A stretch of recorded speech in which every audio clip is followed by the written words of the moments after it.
Unit 6, Lesson 4, and we're going to cover Lesson 5 as well. We are reasoning about equations and tape diagrams. So on 4.1, on the algebra talk, it's just wanting us to kind of see some structure. So we have x plus 1 equals 5. So I know that a number plus 1 has to equal 5. So that number would have to be 1 less than 5. So that tells me that x equals 4. On the next one, I have 2 times x plus 1 equals 10. So I know that this is basically saying 2 times something has to equal 10. So I know that 2 times 5 is 10, so that means I need my x plus 1 to equal 5, which is the same thing we had here. So that tells me that x is also 4. On the next one, 3 times x plus 1 equals 15. Again, I know 3 times 5 is 15, so therefore my x would still have to be 4.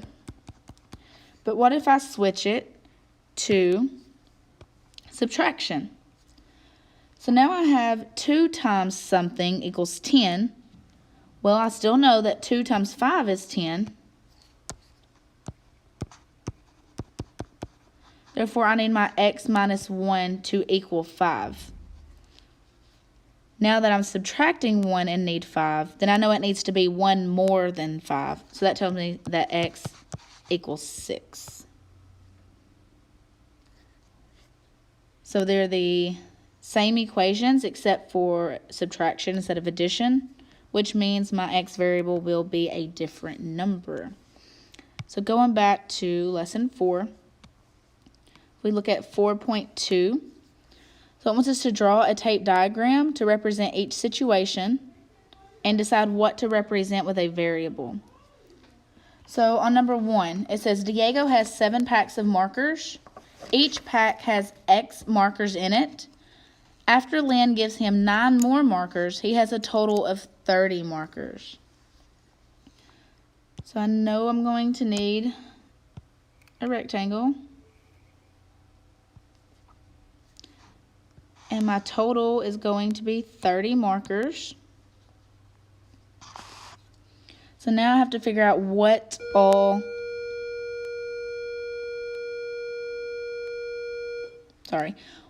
makes up those 30 markers. So I know we have 7 packs, but I don't know how many markers are in each pack. And then I have 9 more markers.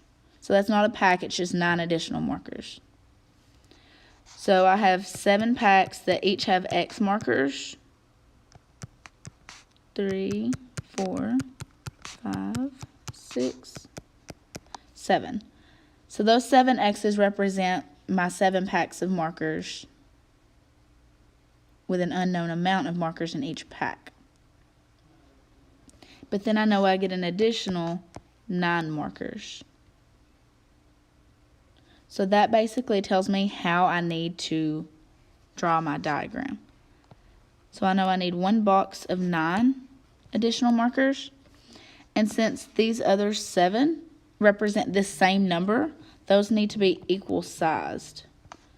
So I need 7 equal sized boxes.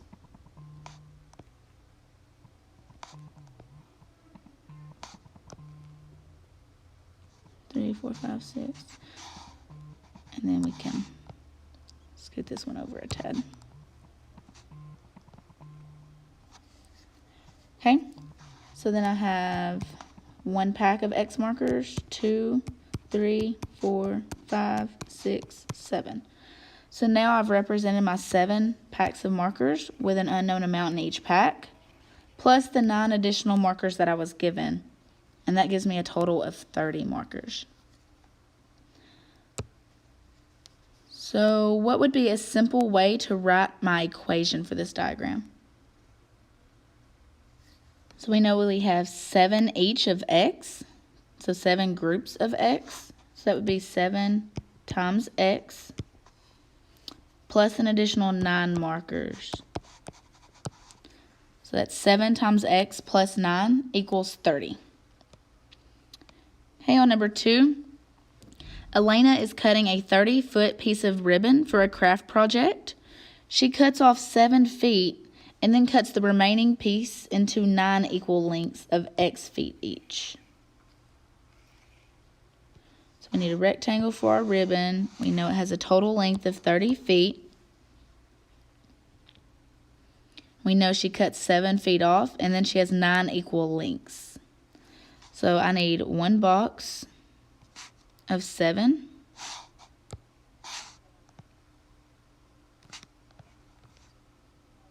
And then I need 9 equal lengths.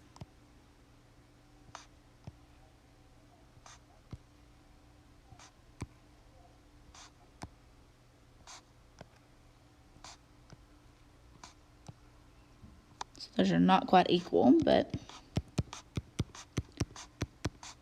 And I don't know how long each of those pieces are, but I know that they are all equal. So if I wrote this out as addition, so I have 9 x's. I can fit them all. 6, 7, 8, 9, and then plus my 7.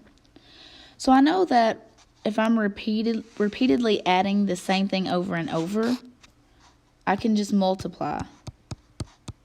Because multiplying is just repeated addition.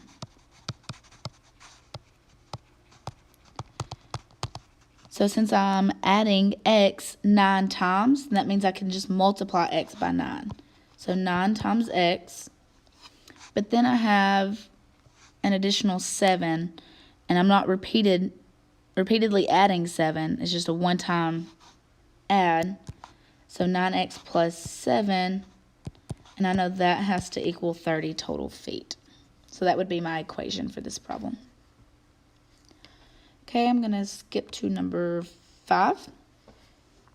Andre bakes 9 pans of brownies, and he donates 7 pans to the school bake sale, and then keeps the rest to divide equally among his classmates.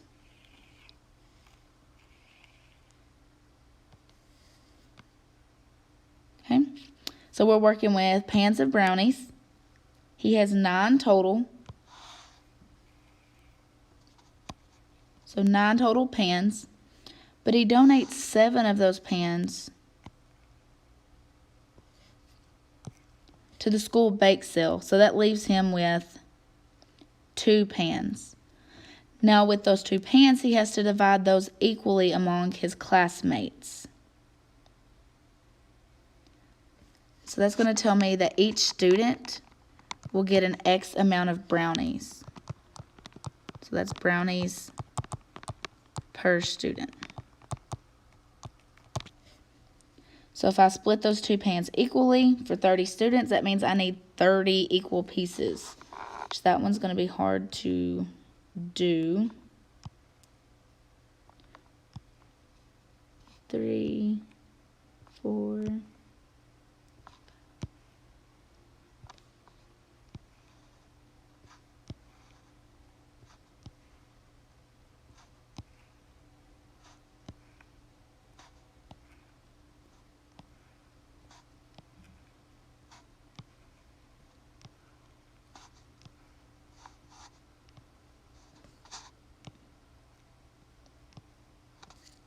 Zooming out on me. So I think that's 21, 22, 23, 24, 25, 26.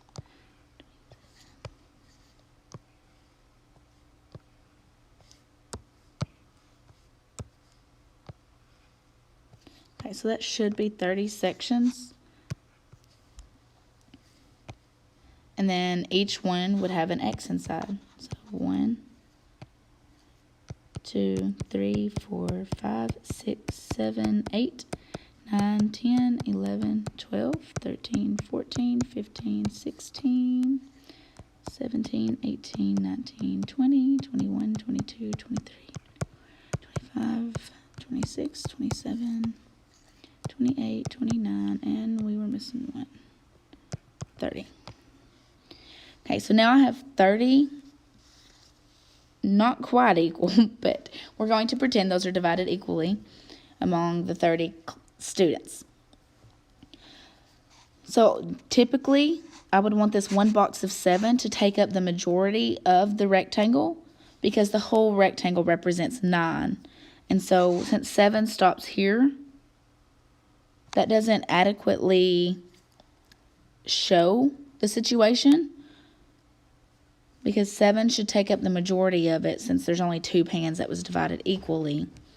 But in order for me to fit the 30 boxes, it's not going to look right. So now we have 30 students that get X amount of brownies each. And then we have 7 pans that were donated. So how could I write my equation for this one? So I have X plus X plus X repeatedly 30 times plus 7. So since it's repeatedly adding 30 times, I can multiply by 30 and then add 7. And that gives me a total of 9 pans. So this 30x represents 2 pans.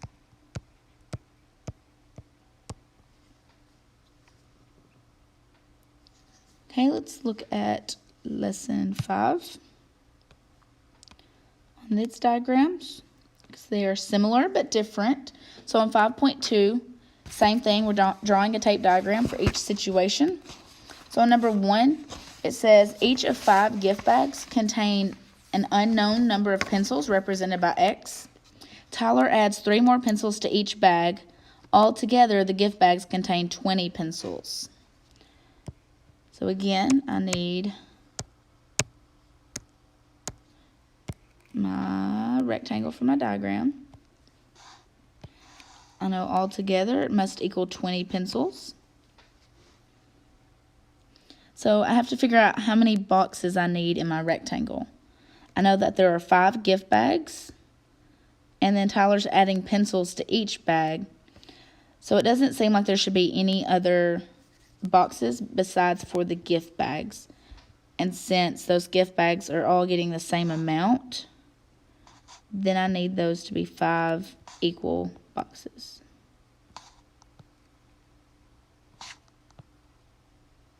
And again, I'm not very good at equal, but so each of the 5 gift bags contains an unknown number of pencils. So I got to put that in each bag. And then Tyler adds 3 more to each bag. So he adds 3 to each bag.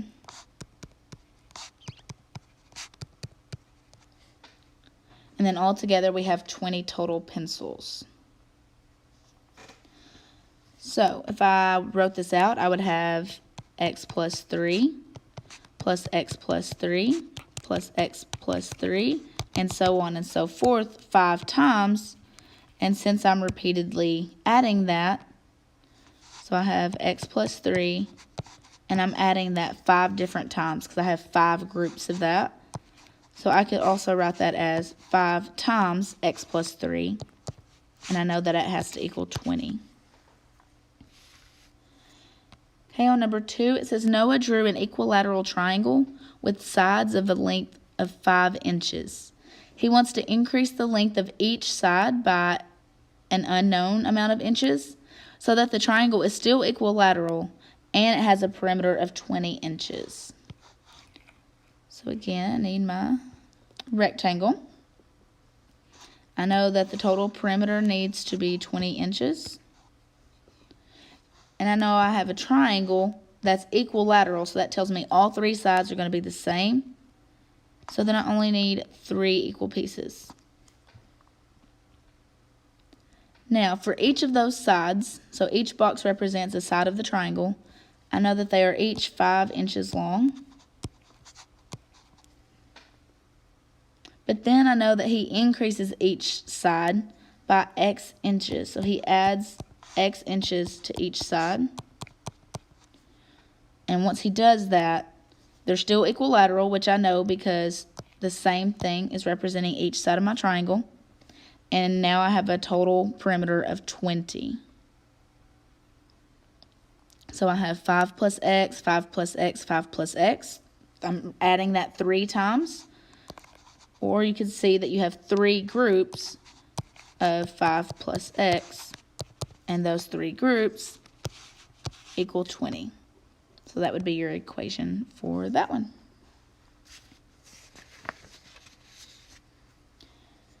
Okay, so for lesson 4 and 5, we just combine those together because they're both working with drawing tape diagrams and then writing an equation for that with the given information. So sometimes you're not always given everything you need to know, which is where the use of variables come in. Because if we know what should be there, but since we don't know what the actual answer is, we can use a variable to represent that amount for our diagrams and equations. And then we could go solve for that unknown number.